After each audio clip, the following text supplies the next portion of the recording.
Hello, and welcome to another episode of the Easy English Podcast, your go-to source for mastering English without the stress, without the overwhelm.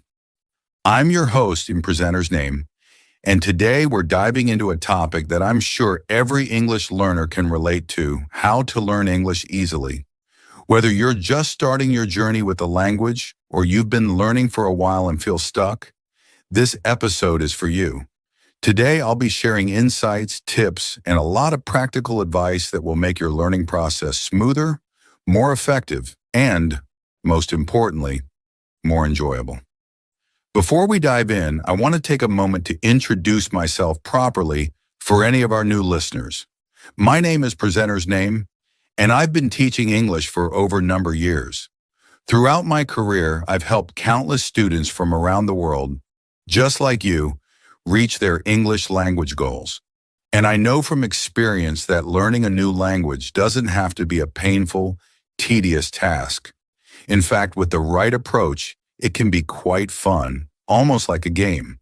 And I know you're probably wondering, a game? Learning English is a game? Yes, I'll explain exactly what I mean in today's episode. But first, let me give a little background on this podcast. The Easy English Podcast is here to give you practical tips, strategies, and motivational stories that keep you inspired on your English learning journey. Each episode, we break down a topic related to language learning and go deep, not just talking about the what, but also the how and the why. You'll walk away from each episode with actionable tips that you can start using right away. And trust me, consistency is the key when learning a language, and every small step you take brings you closer to fluency. So let me take you back to a time in my life when I had to learn a foreign language myself. I was in my early 20s, and I decided to move to country name, a country where the language was completely unfamiliar to me. Now, I had taken a few classes in that language back in school, but like many of you probably feel, it just didn't stick. I remember sitting in my tiny apartment in city name, completely lost. The grocery store, the street signs, the public transportation system, everything was in this foreign language that I didn't understand. I felt overwhelmed, just like many English learners do when they're first starting out. But slowly, day by day, I started to pick things up. And no, it wasn't through endless hours of textbook learning. Instead, I started focusing on practical situations. I learned words that I needed to survive, to order food, to navigate the city, and gradually I realized something important. Learning a language doesn't have to be overwhelming if you focus on what's relevant to you at the moment. That was my first breakthrough, and that's the first lesson I want to share with you today. You see, one of the biggest mistakes language learners make is trying to learn everything at once. They want to know all the grammar rules, memorize lists of vocabulary, and be able to speak fluently from day one. But that's not how our brains work.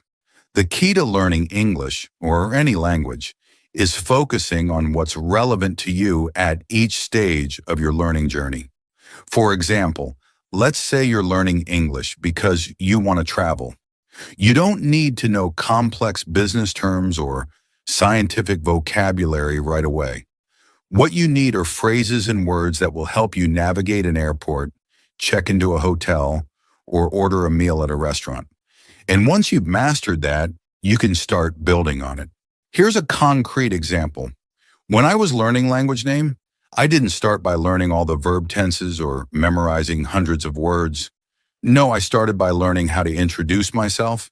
It's one of the most basic yet practical things you can learn in any language. And that's what I encourage you to do in English. Start with the basics, things you'll actually use in everyday situations. Learn how to introduce yourself, how to ask for directions, how to make small talk. These are things you'll encounter almost daily, and once you're comfortable with them, you'll have built a solid foundation that you can expand on. So let's dive a bit deeper into what I mean. Imagine you're meeting someone for the first time in English. You want to make a good first impression, but you're not sure how to introduce yourself properly. Well, here's a simple, effective structure you can follow. First, start with a greeting. Something as simple as, "Hi, my name is your name." This is basic, but it's the foundation of every self-introduction. Next, give a little information about yourself. You could say something like, "I'm from your country," or "I live in your city." This is a chance to share something personal and relatable. Then add a detail about what you do. For example, "I'm a student," or "I work in your job field." Keep it simple and straightforward. Finally, you can end with a question to keep the conversation going. Something like, "What about you?" or "Where are you from?" And there you have it, a simple yet effective way to introduce yourself in English. Now you might be thinking, "Okay, I get the basics, but what about the hard stuff?" Well, the hard stuff comes with time.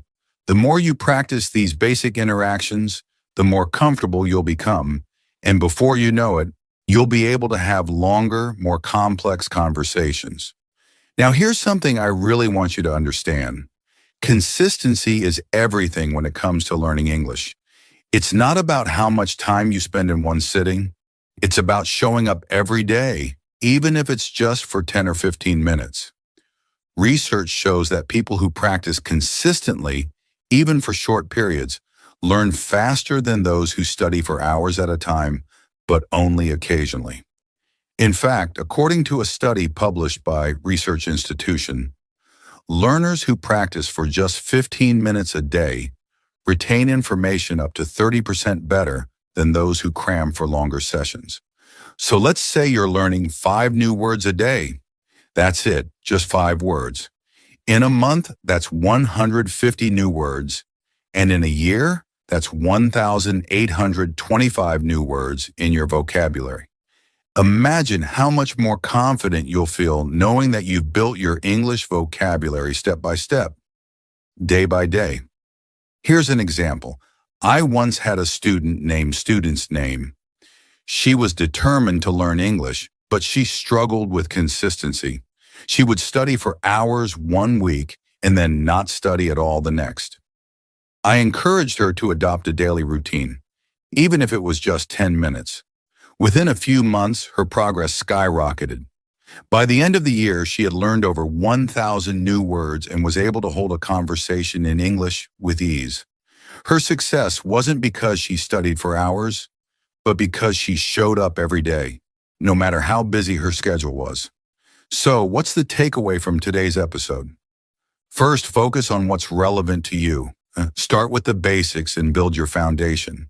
Second, be consistent.